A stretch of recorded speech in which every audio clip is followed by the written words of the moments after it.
बिस्मिल्लाहिर्रहमानिर्रहीम। शुरू अल्लाह ताला के नाम से जो बड़ा मेहरबान और निहायत रहम वाला है। अस्सलाम वालेकुम माय यूट्यूब फैमिली, कैसे आप सब? उम्मीद करती हूँ कि आप सब खैरियत से होंगे। आज हम बनाएंगे बहुत ही टेस्टी और क्रीमी बिल्कुल मार्केट जैसी मलाई रोल कट कुल्फ़ी की रेसिपी।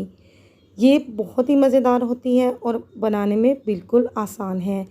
इसमें हम कोई भी एक्स्ट्रा मावा या फिर खोया यूज़ नहीं करेंगे, बट फिर भी ये टेक्सचर में बहुत ही क्रीमी और टेस्ट में बहुत ही ज़्यादा यमी बनती है। तो ज़रूर ट्राई कीजिएगा आप भी इस रेसिपी को, और अगर आपको पसंद आए तो लाइक ज़रूर कीजिएगा और मेरे चैनल को भी सब्सक्राइब कर लीजिएगा। तो चलते हैं मिलकर रेसिपी को बनाना स्टार्ट कर लेते हैं। मलाई रोल कट कुल्फ़ी बनाने के लिए यहाँ पर मैंने फुल फैट मिल्क लिया है। 800 ml मिल्क ले लिया है मैंने, इसको पैन के अंदर डाल दिया है। अभी ये रूम टेम्परेचर पर है तो हम इसके अंदर ड्राई मिल्क ऐड करेंगे। 4 चम्मच ड्राई मिल्क ऐड कर रही हूँ मैं इसके अंदर। किसी भी प्रोडक्ट का आप ड्राई मिल्क ले सकती हैं।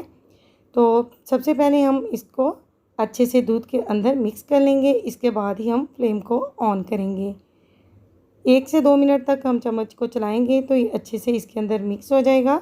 तो इसके बाद हम फ्लेम को ऑन करेंगे, वो इसलिए कि ताकि इसके अंदर कोई भी लम्प्स जो हैं वो ना पड़ें। ड्राई मिल्क ऐड करने के बाद मैंने फ्लेम को ऑन कर लिया है। फ्लेम को हमने मीडियम टू लो रखना है, और साथ ही साथ जो इसके ऊपर मलाई आती जाएगी इसको स्ट्रिप करके इसके अंदर शामिल करते जाना है, ताकि हमारी जो मलाई कुल्फ़ी है वो बहुत ज़्यादा क्रीमी बने। तो आप देख रहे हैं कि जैसे जैसे ये मलाई आती जाएगी तो हम इसे दूध के अंदर शामिल करते जाएंगे। तकरीबन 10 से 11 मिनट तक हमने इसे लो फ्लेम पर पकाना है। यहाँ पर मेरे पास हाफ़ कप चीनी मौजूद है, इसको हमने कैरामलाइज़ करना है। तो बिल्कुल लो फ्लेम पर हमने इसे रख देना है। इसमें कोई भी स्पैचुला नहीं चलाना है जब तक ये चीनी जो है वो खुद ब खुद मेल्ट नहीं हो जाती। चीनी को कैरामलाइज़ करते हुए ख़ास ध्यान रखना है कि जो चीनी होती है वो नीचे से जल्दी से जलना शुरू हो जाती है। तो इस बात का आपने ध्यान रखना है, इसे जलने नहीं देना है। के साथ हम जो दूध है इसके अंदर भी चम्मच चलाते जा रहे हैं कि जो हमारा मिल्क है वो गाढ़ा होकर बॉटम से ना लगे। आप देख रहे हैं कि दूध जो है वो काफ़ी हद तक गाढ़ा हो चुका है। बहुत ही क्रीमी सा टेक्सचर जो है मिल्क के अंदर आ चुका है बहुत ज़्यादा। इसके ऊपर मलाई भी जो है वो काफ़ी आ चुकी है, बहुत क्रीमी हो चुका है हमारा मिल्क। तो बार बार आपने इसमें चम्मच को चलाते रहना है, चम्मच को आपने नहीं छोड़ना है। घर से दूध की उतरी हुई जो मलाई होती है वो आप इसके अंदर शामिल कर सकते हैं। तो अब हम अपनी चीनी को देख लेते हैं कि वो कितनी कैरामलाइज़ हो चुकी है। लो फ्लेम पर मैंने तकरीबन इसे 8 मिनट के लिए रख दिया था। जब ये अच्छी तरह से मेल्ट हो गई है तो मैंने चम्मच की मदद से अब इसे चलाना शुरू कर दिया है, ताकि जो चीनी है वो नीचे बॉटम से लग के चले नहीं। तो जब ये एकदम से जो मेल्ट हो जाएगी बिल्कुल, तो इसे हम उतार लेंगे। फ्लेम को बंद करके हमने चीनी जो है वो इस दूध के अंदर डाल देनी है। जब दूध के अंदर डालेंगे आप देख रहे हैं कि बबल्स आना शुरू हो गए हैं, तो आपने ज़रा ध्यान से इसे डालना है। चम्मच की मदद से अब हम इसे हल कर देंगे।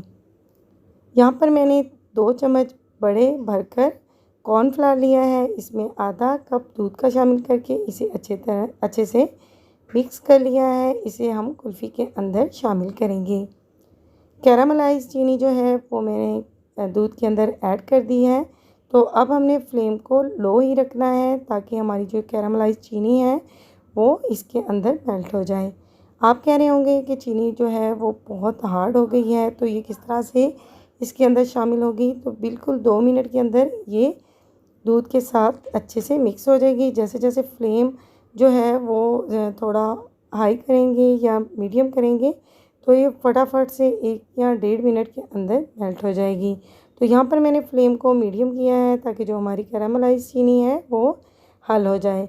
यहाँ पर हमारी जो चीनी है वो बिल्कुल इसके अंदर 2 से 3 मिनट के अंदर हल हो चुकी है और खूबसूरत सा कलर आ गया है। अब मैंने इसके अंदर कॉर्नफ्लावर जो हमने मिक्स करके रखा था वो ऐड कर दिया है। तो अब हमने इसे 3 मिनट के लिए लो टू मीडियम फ्लेम पर अगेन पकाना है, ताकि जो कॉर्नफ्लावर का कच्चापन है वो अच्छे से दूर हो जाए। तो आप देख रहे हैं कि बहुत थिक हो गया है। अब हमने इसे अच्छी तरह से पकाना है। इसका जो टेक्सचर है ना वो बहुत ही ज़्यादा क्रीमी और टेस्टी है। बिल्कुल बाज़ार जैसी मलाई रोल कट कुल्फ़ी है, जिसे मैंने आपके साथ बनाना शेयर किया है। अच्छी तरह से हमने इसका चम्मच जो है वो चलाते रहना है ताकि हमारी कुल्फ़ी जो है वो बॉटम से ना लगे। 3 मिनट पकाने के बाद मैंने इसे एक बाउल में निकाल लिया है और इसे ठंडा करने के बाद हमारे पास 2 ऑप्शन हैं, या तो हम इसे मिक्सी जार में डालकर अच्छे से 1 मिनट के लिए मिक्स कर लेंगे, या फिर आपके पास भी अगर मेरी तरह इलेक्ट्रिक हैंड मिक्सर है तो इसकी मदद से हम इसे अच्छे से मिक्स कर लेंगे ताकि इसका जो टेक्सचर है वो बहुत ज़्यादा स्मूथ हो और सिल्की हो जाए। तो 1 मिनट के लिए मैंने इसे हैंड ब्लेंडर से ब्लेंड किया है, तो आप देख सकते हैं कि कितना सिल्की और स्मूथ इसका जो टेक्सचर है वो आ चुका है। घर में अगर किसी भी तरह के मोल्ड मौजूद हैं, कुल्फ़ी मोल्ड, आप उसमें इसको डालकर इसके मिक्सचर को फ्रीज़ कर सकते हैं, वरना घर से कोई भी आप ग्लास जैसा कोई भी मोल्ड ले सकते हैं। क्योंकि रोल कट कुल्फ़ी बना रहे हैं तो इसके हमने पीसेस में कट करना है, तो आप ग्लास में भी डालकर इसे फ्रीज़ कर सकते हैं। 6 से 7 घंटे के लिए या फिर ओवरनाइट के लिए आपने इसे फ्रीज़ करना है। सो व्यूअर्स, अगर आपको मेरी वीडियो पसंद आती है तो मेरी वीडियो को लाइक कीजिए। चैनल पर नए व्यूअर्स हैं तो मेरे चैनल को भी सब्सक्राइब कर लीजिए। साथ दिए गए बेल आइकन के बटन को प्रेस करके ऑल के बटन को ज़रूर प्रेस किया कीजिए ताकि मेरी हर नई अपडेट का नोटिफिकेशन आपको भी बर वक्त मिल सके। यहाँ पर मैंने इसके ऊपर प्लास्टिक कवर से इसको कवर कर लिया है ताकि इसके ऊपर पानी या कोई और चीज़ ना गिरे।